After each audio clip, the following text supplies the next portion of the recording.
There's no logic in it because we've already answered it. Number one. Number two, آپ نے سوال کیا مقصد یہ تھا کہ عید کے دوران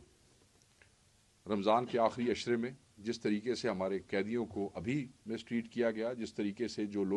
200 لوگ آپ کے صوبے کے یہ عید اپنے گھر والوں کے ساتھ گزار سکتے تھے، ان کو کس طریقے سے دوسرے مقدمات کے اندر بند کیا گیا ہے، جعلی مقدمات کے اندر کتنا وقت لگا کے کتنی مشکل سے ہم نے وہ ضمانتیں ارینج کی اور کس طریقے سے ایک ہی جھٹکے میں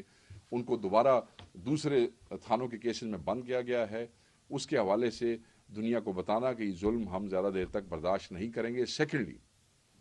عام طور پہ یہ شکایت رہتی ہے کہ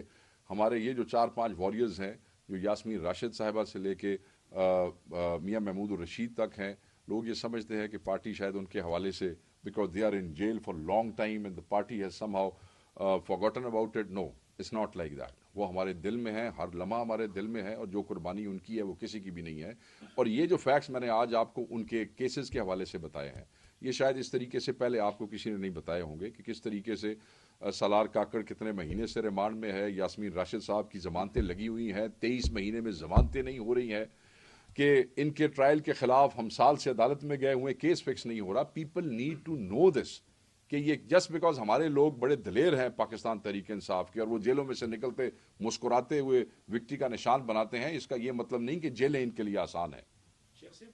اپوزیشن اتحاد کے حوالے سے کیا کہیں گے؟ تیاریاں کس طرح جاری ہے؟ اور سب سے جو بڑا مسئلہ ہے، بڑے حریف ہے مولانا فضل الرحمان،